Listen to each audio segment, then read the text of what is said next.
Salam alaikum, bonjour à tous, j'espère que vous vous portez tous bien les amis, que tout se passe bien pendant ce confinement, que c'est pas trop dur et que vous avez la patience en vous pour pouvoir passer cette épreuve.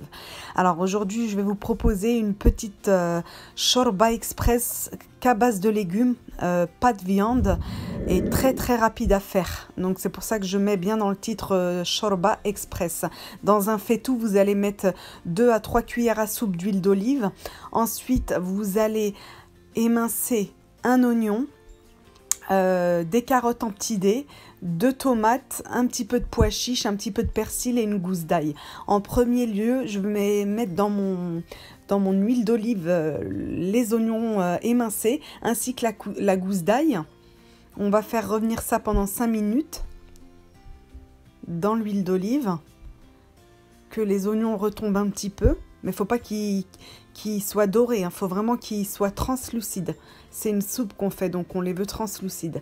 Ensuite, une fois que ça c'est revenu pendant 5 minutes, on va ajouter les carottes également, coupées en tout petits dés. Il ne faut pas que ce soit des gros morceaux en carottes, hein.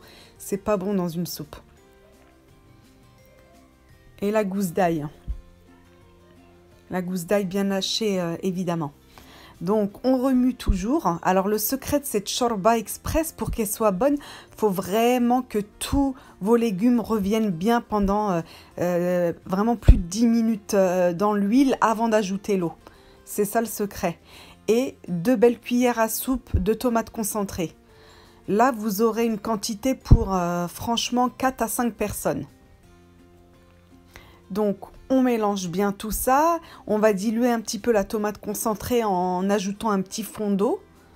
Mais un petit fond parce qu'il faut vraiment que les légumes reviennent bien avant qu'on ajoute l'eau, comme je vous l'ai dit. Vous voyez, il n'y a pratiquement pas d'eau. Ensuite, j'ajoute mes 2 tomates que je concasse moi directement dans le faitout. Vous en mettez 2. Ça amène un petit peu de mâche dans la soupe. Parce qu'elle ne va pas fondre complètement en fait, la soupe, la tomate dans la soupe. Ensuite, on va bien évidemment assaisonner et c'est ce qui va faire vraiment le goût de cette soupe. Donc on va saler. Ça, c'est pas du poivre, c'est du piment fort, mais si vous préférez, vous mettez du poivre.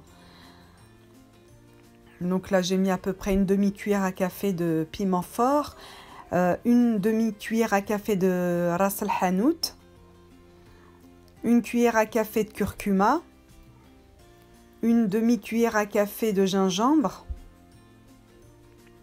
et une cuillère à café de paprika doux.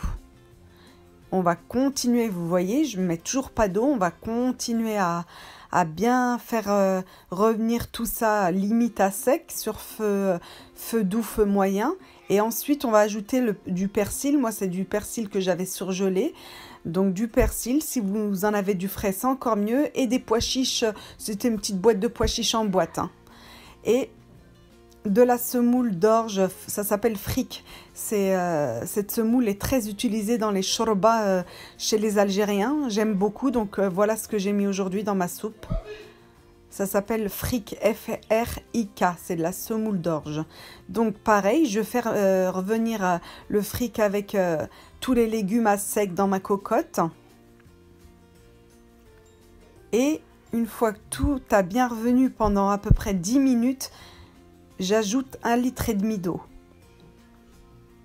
De l'eau normale, hein, du robinet.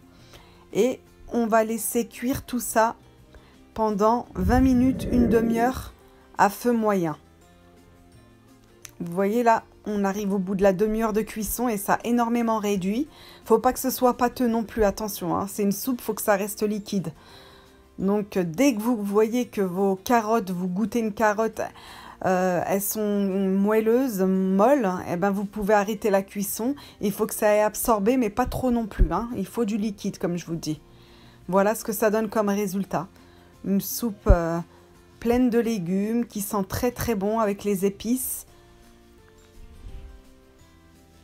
Et c'est pas ça qui nous fera grossir. Donc je vous verse un bol pour vous montrer ce que ça donne en termes de texture, de garniture à l'intérieur. Vous voyez, elle n'est pas épaisse, pas trop liquide, entre les deux. Donc ces graines d'orge là, ça permet d'amener du féculent un petit peu dans la soupe. Comme il n'y a pas de viande, on met un peu de féculent. Voilà, c'est des tout petits grains. Donc des pois chiches, des oignons, des tomates, des carottes. Donc il y a tout ce qu'il faut pour se faire plaisir. Donc moi j'aime bien assaisonner ça quand je mange ma soupe d'un petit peu de jus de citron frais. Vous faites comme vous voulez. Moi je me le suis accompagné, je trouve que c'est le combo parfait d'un meloui et quelques dattes. Et voilà, ça fait un repas complet. Voilà les amis, la vidéo est déjà terminée. Je vous dis à très bientôt. Prenez soin de vous.